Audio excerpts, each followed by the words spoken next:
So, and that's it, I think.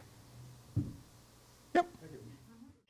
Okay, Bill, so what did you think? That was a lot of information, wasn't it? There was a ton of information. Some of those charts were quite interesting. That showed how the CO2 has spiked in the last couple hundred years. That's an amazing thing. Something to really be concerned about. Something we need to be thinking about. And what can we do here at a local level to help solve this issue? Well, that's true. There are things we can do at a local level. And things we can do here in Southborough, and I know it seems in the big scheme of things, this is really going to make a difference. But I guess you have to start somewhere. So some of the things Carl talked about I thought were good. Recycling, which is something we can all take part in. And, you know, one of the big things are cars. And I'm guilty of this as much as anybody else. We love to drive those SUVs and have lots of space. We love to drive our cars everywhere. But they contribute tremendously to this problem, using all that gas. So smaller cars. Europe is doing it. They're way ahead of us. And we need to follow that trend. Another thing which we could actually do here in Southborough, look at our municipal buildings. How are we using the services and the fuel to run them? I understand. Use more solar panels and things like that. Yeah, it's not always the most efficient, but sometimes maybe it's always been done this way. What about planting trees and things like that? Oh, that's a huge one. I mean, that's a real worldwide issue too. You know, as most of you have heard, the rainforests are disappearing, cutting down trees to grow feed for animals to feed us who love to eat meat. And that's a big issue. And even here in Southborough, I mean, we do pretty well. I think we have a lot of trees. Do you think we could do with some more? What people don't understand is that animals, people and animals, breathe in oxygen and breathe out carbon dioxide.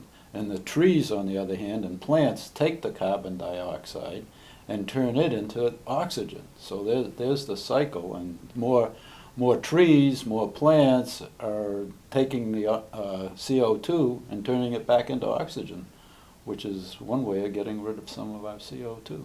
But if we cut all the forests down, that's just compounding the issue. Right. So that's a very important point. There was one other thing that we can also do, which is the building, to have builders be much more careful of how they build and the kind of properties they put up, as you mentioned, solar panels, and just generally build more efficient homes. So we use less fossil fuel, Right. which puts less CO2 into the air. Right. So lots to think about. Certainly is. That was a very interesting Yeah, it and was. enlightening. So Sue, what's going to happen next month? Who's our guest? So next month is going to be very interesting and very relevant, I think, to this time of year that we're coming into spring now. We have Dr. Andrew Vince, the state ornithologist, who's coming to us from Mass Fish and Wildlife in Westborough. And he is going to be talking about the birding population and what's going on in our own backyards, the nesting situation at this time of year when they're all busy. There'll be an opportunity for people to ask all kinds of questions about the birds that they see, and perhaps birds that we'd like to see in our neighbourhoods that we're not seeing anymore. I saw 5 bluebirds at my bird feeder. Did you a couple weeks ago. really? 5 of them. And I saw them one time and I never saw them again. So Well, I don't know. that's unusual because normally they establish their territory and they're there every day. Yeah. And what a treat to have bluebirds. And 5 of them. That was interesting. I'm lucky enough to have them at my feeder too. Mm-hmm. And the way I got them there was putting out suet that has the berries and seeds in it. Mm-hmm. And they've been coming all season. Really? And I just can't believe it. Oh, Every I'll have to try day. that. So it's the suet that they come for. So I suggest you might want to especially I if they have suet came. I have suet out there, but it attracts the other birds, but it hasn't. I wonder if it's the berries and the seeds that's Maybe. in the suet. Maybe I should try that. Yeah. Um, But these are questions that you'll be able to ask Dr. Vince when he comes. Oh, So it's great. going to be a great opportunity for everybody to educate themselves a little more about what's going on in the backyard. Oh, great. So, all you people out there, stop by the senior center and register to come to our breakfast club next month. And in fact, while you're at the senior center, take a look around and see all the activities that are going on there. The Tai Chi, the card playing, the pool playing, songsters, chorus, and so on and so forth. There's a ton of things going on here at the senior center.